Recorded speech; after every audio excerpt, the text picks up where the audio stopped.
नमस्कार दोस्तों। आज हम लोग क्लास सेवेंथ का मैथ्स बनाने जा रहे हैं। क्लास सेवेंथ का जो चैप्टर है वो हमारा क्या है, परिमेय संख्या। क्या है चैप्टर हमारा? परिमेय संख्याएं। ये चैप्टर आपको क्लास नाइन्थ में भी पढ़ना पड़ेगा। तो देखो सवाल क्या है, निम्नलिखित परिमेय संख्याओं के बीच में 5 परिमेय संख्या निकालें। जो परिमेय संख्या है उसके बीच में 5 परिमेय संख्या निकालना है। तो पहला जो सवाल है आपका, पहले का पहला, वो ये कह रहा है कि -1 और 0 के बीच में कितना 5 परिमेय संख्या निकालना है। परिमेय संख्या निकालना है, वो भी 5। तो कैसे निकालेंगे? तो सबसे पहले देखो 5 परिमेय संख्या निकालना है तो 5 + 1 = 6। 1 = 6। अब हमको क्या करना है, ऊपर नीचे 6 से गुना कर देना है। ये आ जाएगा -6/6 और 0 को गुना कर देना है तो 0/6 -6/6 से लेकर के 0/6 के बीच में तो आ जाएगा आपको क्या क्या आएगा, -5/6 -4/6 -3/6 -2/6 -1/6। तो 1 2 3 4 5 परिमेय संख्या निकल गया। तो आपका आंसर हो जाएगा ये कि -5/6 -4/6 -3/6 -2/6 और -1/6, ये 5 परिमेय संख्या -1 और 0 के बीच में आया। उसी तरीके से दूसरा सवाल भी यही ऐसे ही करना है आपको भैया। दूसरा सवाल भी यही है कि आपको -2 और -1 के बीच में निकालना है। तो वही करना है, 5 परिमेय संख्या निकालना है। तो मैंने कहा ना 6 से कर दो, तो -2 × 6/6 -1 × 6/6।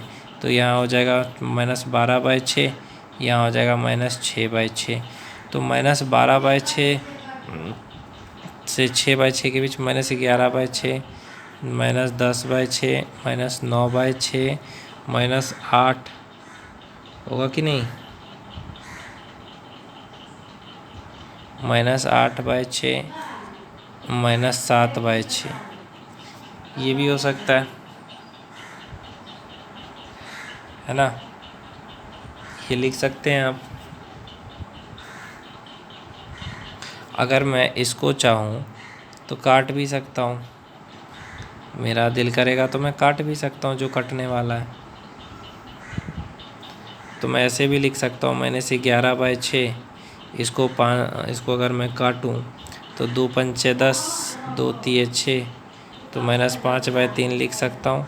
इसको मैं काटूँ तो 3 × 3 = 9, 3 × 2 = 6, तो इसको -3/2 लिख सकता हूँ। इसको अगर मैं काटूँ, इसको भी मैं काट सकता हूँ, 2 × 4 = 8, 2 × 3 = 6, तो -4/3 लिखूँ, फिर -7/6 लिखूँ। जो कटने वाला है उसे मैं काट भी सकता हूँ।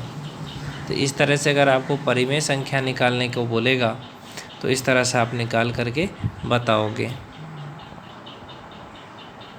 देखो तीसरा सवाल क्या है कि तीसरा सवाल आपका ये कह रहा है कि -4/5 और -2/3 के बीच में परिमेय संख्या निकालना है 5 गो। तो ये सवाल है। तो अब इसको कैसे सॉल्व करेंगे? अगर इसमें देखो दोनों का हर को एक जैसा बनाना पड़ेगा। ओके, दोनों का हर जब तक समान नहीं होगा तब तक हम नहीं लिख सकते हैं, है ना। तो कैसे होगा? तो हम करेंगे क्या भैया कि दोनों को हर को समान करना है। तो हम हर को समान करने के लिए हर को एक ही चीज़ से गुना करेंगे, है ना। तो आराम से निकल जाएगा। इसको अगर मैं गुना कर दूं, 3 से गुना कर दूं, तो ये हो जाएगा -12/15। और यहाँ पे -2/3 को भी मैं गुना कर दूं,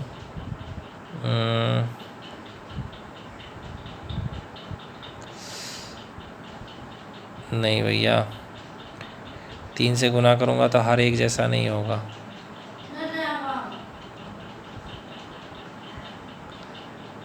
तो इसको 3 से करूँगा नहीं होगा, दोनों जगह सेम होना चाहिए। 1 सेकेंड रुको भैया।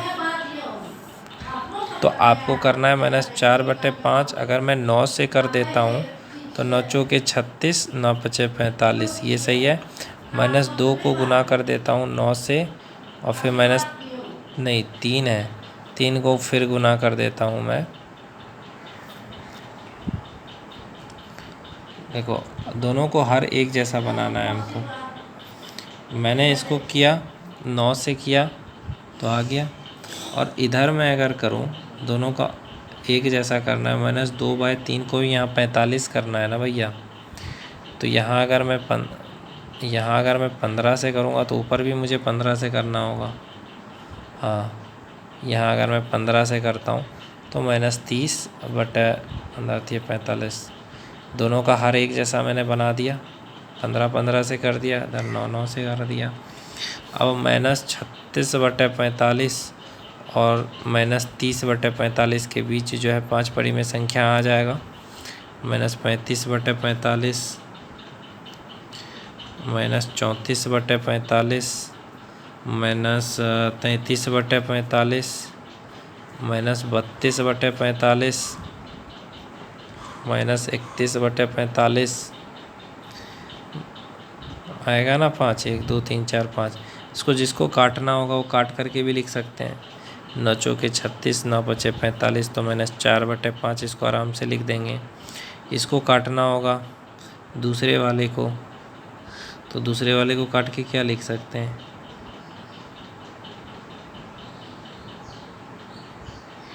जो कटने वाला है वो काटेंगे ना। ये तो नहीं कट रहा है भैया, तो इसको ऐसे की ऐसे लिख दो। नहीं, ये आ जाएगा 5 7 35, 5 9 45, 5 7 35, 5 9 45, ये हो जाएगा -7/9। दूसरा वाला नहीं कट रहा है तो उसको नहीं काटेंगे। तीसरा वाला 11 से कटेगा, 3 से 11, 3 से 15 कट रहा है, तो हम लिख देंगे -11/15। देखिए चौथा वाला नहीं कट रहा है तो -32/45 का, फिर -31/45, फिर -2/3, जैसा है वहाँ पे वैसे। और एक सवाल आपको टास्क दे रहा हूँ मैं, ये आप घर से करके देख लेना। -1/2 और 2/3 के बीच में परिमेय संख्या निकालना 5। कैसे निकालना है वो आपको पता है, तो निकाल करके दिखाना है आपको।